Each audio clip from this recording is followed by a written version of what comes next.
The Living Well programs were developed at Stanford Patient Education Center.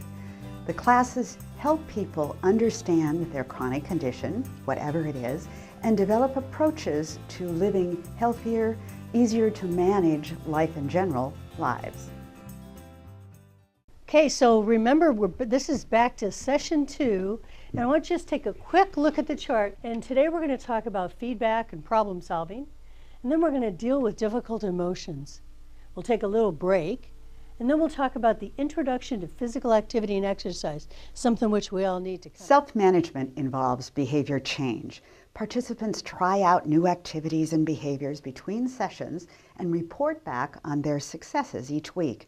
Tell us what your action plan was, and then how well you accomplished it, or if you didn't, what happened.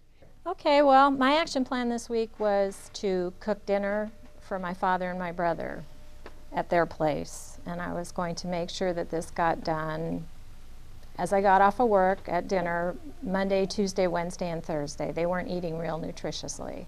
You know, it went awfully well because I did some planning ahead of time, and by doing things like using my crock pot and setting the meals up before I went to work, the majority of it was done. It was Behavior great. changes over the next 6 weeks with the support and encouragement of leaders occurs. People start walking when they never walked before.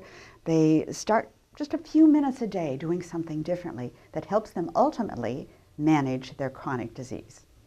Well, my action plan was to walk 3 times for 30 minutes each, and I did it successfully one time, but it was raining the rest of the week, so I really kind of didn't know how to get the other 2 days in there, so I wasn't very successful.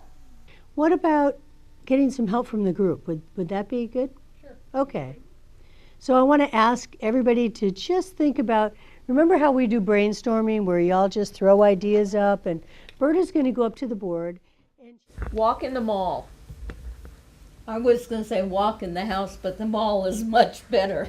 so walk in the house also. Yeah. Take an umbrella. Walking on your break when you're at work. So Shirley, we came up with some good ideas. Did you find anything that maybe would work for you? Yes, I did. I think that walking in the mall is a really good idea, and I think that would make it achievable next time.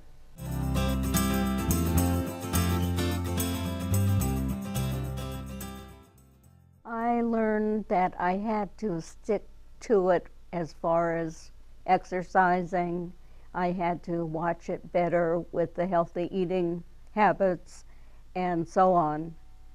I knew it was better for me, and so it gave me incentive to stick to those things I knew were good for me. When I see my healthcare professionals, I've learned to bring my list of medications with me every time I go to the doctors. I've learned to share information with my healthcare team so that each one of them knows what the other one has told me and what the other one has prescribed for me. I've learned that keeps things very organized for me, and it's been very helpful. My test results for my diabetes have actually been very positive since I've started. You just saw a session on Living Well, chronic disease self-management. We have Living Well sessions on diabetes self-management, pain self-management, in Spanish and in English.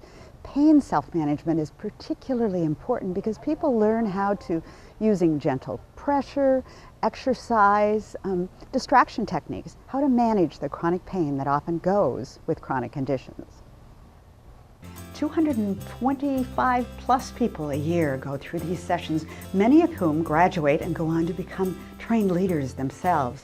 You can get more information about a Living Well class by calling 864-9611 in area code 541 or going to the website sohealthyoregon.org.